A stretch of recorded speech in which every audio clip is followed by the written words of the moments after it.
Hi. Tener, ser, estar. So these verbs in English are tricky, right? Because, these verbs in Spanish are tricky because in English and in other languages, we create the phrases with other logic. So the easiest way to understand these ones is to understand the logic behind them. Okay, so I'm trying to do just that, and I'm gonna share what I discover with you. Hopefully it's gonna be useful.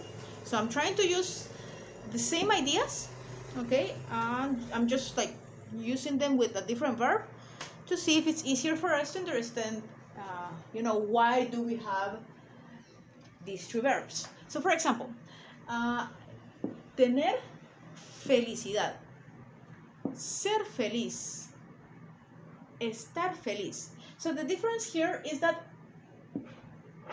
when here it's like you are acquiring this, you are working actively to get this. So now you possess this. So because you possess it, because you have been working for it, you have been looking for it, actively doing something.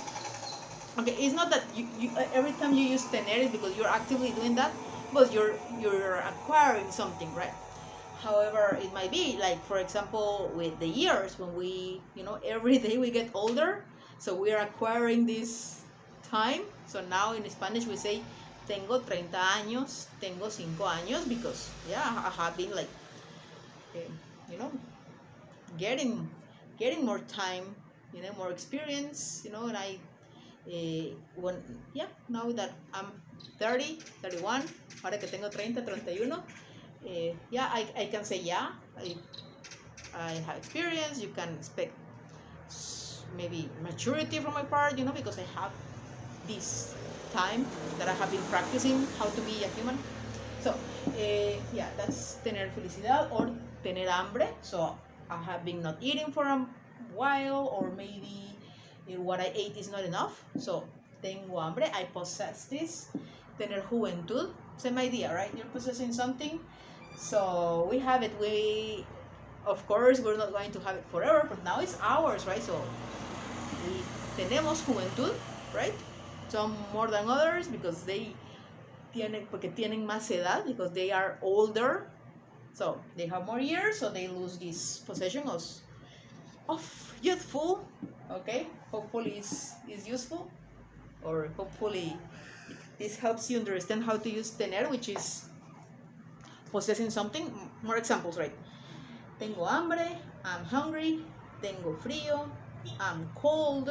So I'm maybe I'm losing heat, or getting more cold. So tengo frío, tengo calor, I'm hot because I'm getting heat. Tengo miedo, so I'm getting all these ideas that are making me scared. So tengo miedo. Tengo sueño, I'm not sleeping, I'm tired, I'm getting all this tiredness. So now tengo sueño. Tener prisa, to be in a hurry. So like I'm late, maybe I didn't organize my time correctly, so now I possess this situation that is I'm in a hurry. Tener prisa. To be jealous, tener celos, tengo celos. So I am acquiring all these ideas, things I did, people I met. So now tengo celos, I'm jealous. Tener empatía, to be empathetic. Right, you're getting ideas, same idea, right? You're getting all these ideas, now you are acquiring this feeling, and now you tienes empatía, you're empathetic for someone. And tener sed, you didn't drink enough, to be thirsty, and you need water. Maybe you're losing water, so of course now you possess this feeling of tener sed. You possess this, right? Let's go with ser. So I'm gonna try to speak slower right here. Maybe with patience it's gonna be easier to grasp this. So ser feliz, this is something, of course, that probably is not going to change. Not necessarily is going to change soon, or is not something new. So that is the idea. Not necessarily. I think that's very important, because when we say it doesn't change, then like, okay, so if I say soy joven, well, that's gonna change, like, you know, it's relative. For some people, and maybe I'm not that young, no soy joven, right? You see, for someone younger. So the idea is that this necessarily is not going to change soon. So maybe I'm talking to people that is older than me, so, right? Soy joven, relate, in relation to them, relatively to this, to the people that is around me, that, so, with who I can say that soy joven, that I'm young. Ser feliz, ser hambriento, to be someone that is always with hunger, doesn't have enough money, maybe is poor, so we say es hambriento, right? This person, it's like his normal state to be with hungry, right? To have hungry, to be hungry, right?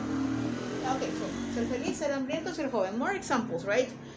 Soy doctora, I'm a doctor. Not necessarily is going to change soon because I graduated. Maybe I'm not going to lose my license soon, right? To be crazy. If I say soy loca, so I'm communicating that that's how it is. So it's not going to be easy to change me. Probably I'm not going to change, because if I'm saying I am, it's like I identify I as this. So try to change me, expect something different from me, but this is who I am. That's what I'm saying. But yeah, it could change. This is why I say it's not necessarily going to change, or it's not something new necessarily, right? To be sad, ser triste. To be happy, ser feliz. Ser guatemalteca, to be Guatemalan. To be American, ser americano. To be English, ser inglés. To be Brazilian, ser brasileño. So, not necessarily is going to change. In this case, it's not going to change. So then we should like come up with a new verb that never changes. That will make this more complicated. So you know what? Let's just use ser guatemalteco, ser brasileño. Okay, this one is not going to change. Well, unless you like you. Oh my God, is it resign? So you just, oh my God, what's the word? I don't remember. You ask the government to, come on, what's the word? You can resign, I think. Puedes renunciar a tu ciudadanía. I'm gonna put it in here, how to say it in English. You can quit your nationality and get a new one, probably. Okay. Yeah, but no, right? Normally, it's when you have a nationality, that's it. But so same verb, just to not have to come up with a new one, right? Es un muerto, es un vivo. So it's a dead person. It's a living person or being. Not necessarily is going to change, because or is not something that changed recently. So maybe it has been dead for a lot of years, for many years, or not. Probably it's going to die. Of course it's going to die at some point. So yeah, not necessarily is going to change soon or changed recently. Ser un fantasma, to be a ghost. Ser hermano, to be a brother. Maybe it's really like your brother, like by blood. Maybe it's just a really good friend that probably could change in the future. I don't know, but same, right? In this case, it will be difficult to change it, but yeah, let's keep using this verb, or come up with a new one that will be very inconvenient. Okay, soy Ana. Yeah, that's my name. That's who I am. So I'm not necessarily going to change, but maybe I could change it, get a new name, whatever. To be fun, ser divertido. In the future, maybe I will not be that fun, right? So, but right now I identify as this, right? So not necessarily is going to change soon or change recently. Ser de madera, ser de plástico, to be made from wood or plastic.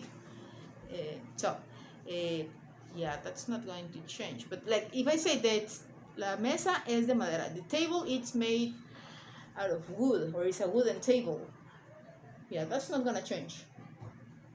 Yeah, that's how it is. So yeah, see, maybe I don't know, something changed recently. Maybe it wasn't a table before. Okay, let's see. So okay, tell me if this is being helpful. Okay, it will be really useful.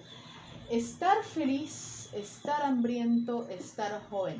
So here, when we say estar, we have this idea of saying, something maybe changed recently, or will change, or can change. We have this idea of change. So of course we say, this is why we say this is permanent and temporary, but there are those gray areas where it's not exactly that. So this is why I like to say not necessarily going to change, and maybe there is change that's coming soon, that came recently. So when I say estoy feliz, so maybe it sounds like, okay, I'm not always happy. That's how it sounds. Okay, estoy hambriento, so I'm hungry now. That's how it sounds like. And estoy joven, just like saying, listen, I'm young now, and I know this is going to change. This will change. So that is what when you use estar, you're implying that there is going to be change at some point, or that it happened recently. Because when I say, for example, let me get my examples here. When I say estoy asustada, I'm scared. So I'm implying that this is not something, it's not my normal state. Okay, I'm scared. I'm not always scared. Estoy vestida de doctora. I'm dressed as a doctor. So I'm not a doctor, I'm just dressed as that. This is going to change as soon as I take out my costume, right? So I take off my costume. So as I change, right? It's going to change as soon as I change my clothing. Now, if I say soy doctora, this not necessarily is going to change, and maybe I have been working for many years to be a doctor, so that's who I am. You see, not necessarily going to change soon. Now, if estoy vestida como doctora, I'm saying this can change very fast, because it's just clothing, it's just a costume. Estoy loca. So like saying, when I say estoy loca or soy loca, when I say soy loca, it means that's who I am. So it's gonna be very difficult to change me. When I say estoy loca, that's like saying, for example, I could say estoy loca por esta idea. I'm crazy about this idea. Estoy loca por ti. I'm crazy about you. You see? So I'm not crazy, but in this particular situation, or due to this idea or person, I feel a bit tipsy. No, that's wrong. I feel like I'm crazy, but it's not my normal state, like in soy loca. Estoy triste, estoy feliz, estoy en Guatemala, ¿sí? So, estoy en París, estoy en Rusia, I'm in Russia, I'm in Paris, I'm in Guatemala. This implies that I'm not always at these places, right? Unless someone asks me, like they're calling me from another country to talk about, learn Spanish. So I'll say, they will ask, where are you? I'm in Guatemala. So this is implying maybe you, the person I'm talking to, is not here. So this is why I'm saying estoy aquí. Okay, I'm here because there is a change. Like with the person that I'm communicating with, this person is not here. So I'm clarifying we are at different places, or maybe not. Maybe you're here too. ¿Estás aquí también? Are you here too? Right? And and if I say soy Guatemala, imagine that. Well, I could say that. Some people say that, but the idea is that I'm responsible for what I do affects my country. So we say, listen, Guatemala, it's me. You see, we are Guatemala, so it's not just the mountains and the rivers, it's us. What we do affects the country. So you might hear that, okay? But of course, we know we are not the country. That we, like you. We are people, right? We are not countries. So the idea is a bit different, right? When we say soy Mexico or somos Mexico, we are Mexico, you know, we refer to the people, not the mountains, right? So when we say estoy en Mexico, it means, yeah, I'm here right now in Mexico, but you know, I could go somewhere else because there are other places where I could be, right? Estar muerto o estar vivo, to be dead or alive. Yeah, this changes. That's what I'm implying when I say está muerto. So he's not alive anymore, maybe recently, or you know, I'm implying that there are other beings that are not dead. Okay, estarse divirtiendo, he's having fun. So he's not always having fun, but now he's having fun, or yeah, or you know, for this state of his life, he's having fun, but not. It's not gonna be like that forever. That's what I'm implying. Because if I say él es divertido, you know, he's fun, then yeah, then that's how it is. It's his personality. It's not going to necessarily change soon. Está roto, that's broken. It's broken. Él es listo. He's smart. Oh, this is ser listo, you know, again, his personality. But when I say this is ready, esto está listo, okay, it means, you know, whatever I'm doing now, it's ready. You can use it, okay? So it changed recently. It wasn't ready a few moments ago.